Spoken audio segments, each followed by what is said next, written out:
El movimiento zapatista nació en 1994 con la sublevación del Ejército Zapatista de Liberación Nacional y desde entonces se ha configurado como un movimiento social y político que pretendía hacer frente a las políticas del neoliberalismo. El 1 de enero de 1994 entraba en vigor el Tratado de Libre Comercio de la América del Norte, TLCAN, por el que México, Estados Unidos y Canadá se convertían en un mercado íntegro a través de la supresión de las barreras arancelarias y comerciales. De esta forma, el gobierno mexicano dejaba claro que sus miras e intereses se centraban en el norte del continente americano, básicamente en multiplicar sus perspectivas de crecimiento económico a través de la liberalización de una zona comercial con sus socios ricos más cercanos. Paralelamente, el estado mexicano de Chiapas, que hace frontera con Guatemala, tenía lugar una sublevación armada a cargo de un grupo de indígenas conformados en el Ejército Zapatista de Liberación Nacional, EZLN. Hacía años que el EZLN se había convencido de que la transformación del país no podía lograrse institucionalmente. La vía pacífica ya estaba agotada. Es por ello que, años después del establecimiento en Chiapas del primer campamento del EZLN en 1983 y tras los esfuerzos por acumular apoyos y tejer redes de solidaridad con organizaciones locales, el 1 de enero de 1994 tenía lugar también la declaración pública de guerra al gobierno mexicano y la toma de los municipios de San Cristóbal de las Casas, Altamirano, Chanal, Oconcingo, Las Margaritas y Huitztán. Crisis económica. La crisis económica es un problema que día con día afecta a nuestra sociedad, un cambio brusco e importante en el desarrollo. En casos extremos puede ocasionar daños irreversibles.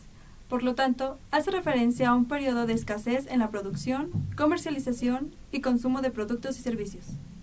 En México, la crisis que podría considerarse la peor de toda nuestra historia fue en el año de 1929 a 1932.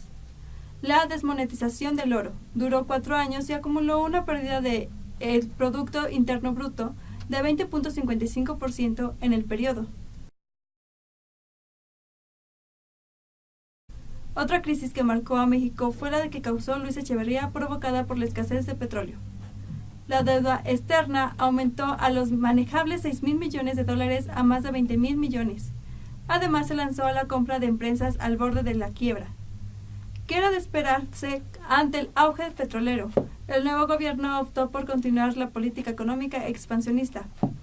El gobierno continuó en el endeudamiento sin control ni medida, llegando a triplicar la deuda, pasando de 19.600 millones el año de 1976 a 58.874 millones en 1982.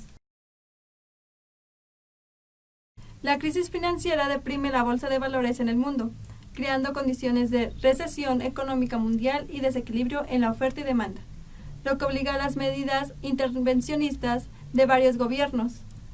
Pero no logra evitar la crisis porque subsiste un círculo vicioso a pesar de los rescates multimillonarios de las entidades financieras.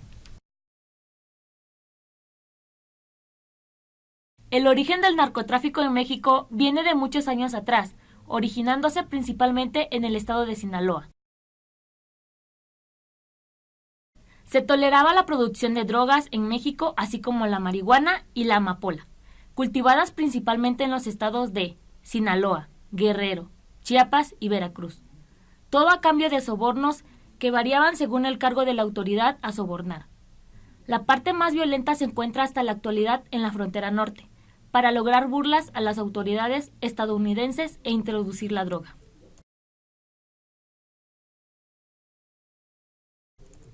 Los cárteles más importantes, según los medios de comunicación, están delimitados territorialmente. Cártel de Sinaloa. Controla el Triángulo Dorado del tráfico en la zona norte de México, una región que abarca territorios fronterizos de los estados de Chihuahua, Durango y Sinaloa. Tiene también una fuerte presencia en el resto del estado del norte y en algunas zonas del sur y sureste del país, por donde entra parte de la droga a través de Guatemala. Cártel de Tijuana, Baja California y Baja California Sur, incluida su plaza fuerte, Tijuana. Mexicali está controlada ya por Sinaloa. Cártel del Golfo. Domina todo el arco del Golfo de México desde las playas de la península de Yucatán, por donde entra gran parte de la droga colombiana, hasta los estados norteños de Tamaulipas y Nuevo León. Familia michoacana. Presencia en los estados del centro y oeste del país, de Colima a Guerrero. Cártel de Juárez. Controlan sobre todo la zona norte del país, principalmente Chihuahua, aunque también operan en los estados de la península de Yucatán. Los Zetas. Son el grupo con una mayor dispersión geográfica. Se ha detectado su actividad en estados del noroeste, como Tamaulipas y Nuevo León, del sureste, como Oaxaca, y del centro, como Michoacán y el Estado de México.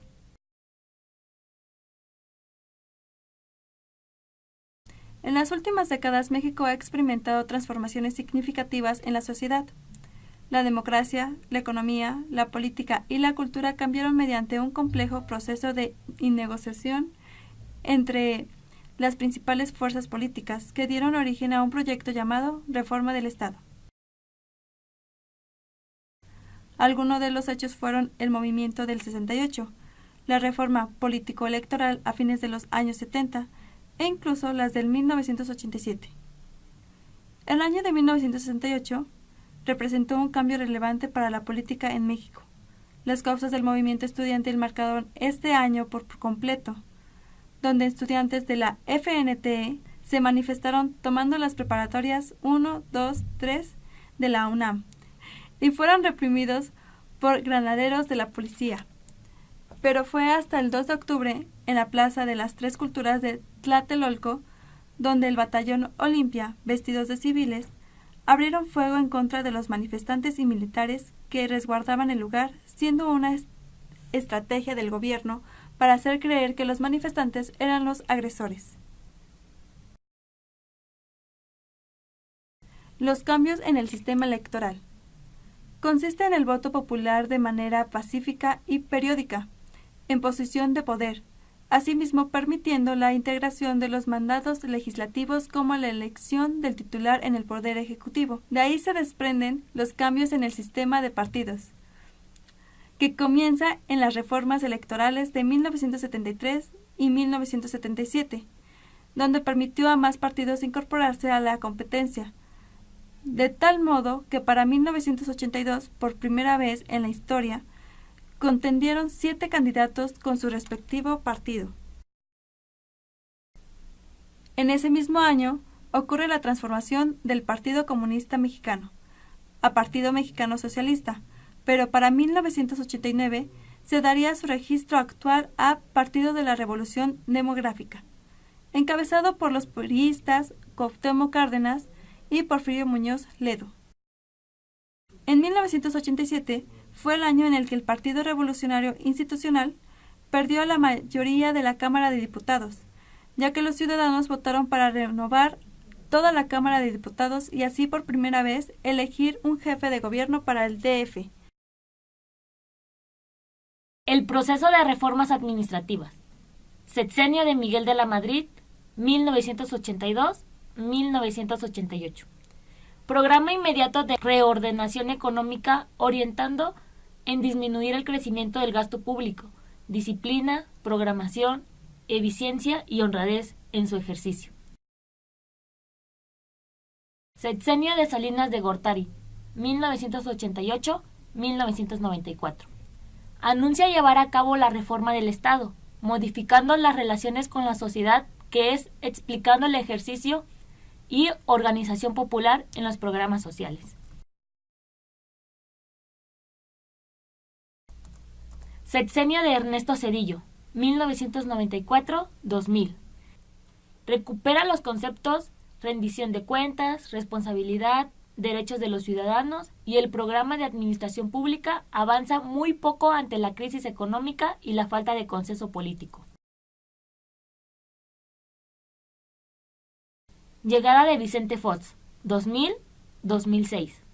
Impulsa un modelo estratégico de innovación gubernamental que tiene como visión recuperar la confianza ciudadana en el gobierno. Sexenio de Felipe Calderón, 2006-2012. Pero aprobó un nuevo reglamento de la Ley del Servicio Profesional de Carrera, Diario Oficial de la Federación. El mejoramiento de la gestión parecen modestos frente a los retos que enfrenta la administración pública moderna. Mejorar la calidad de los bienes y servicios públicos,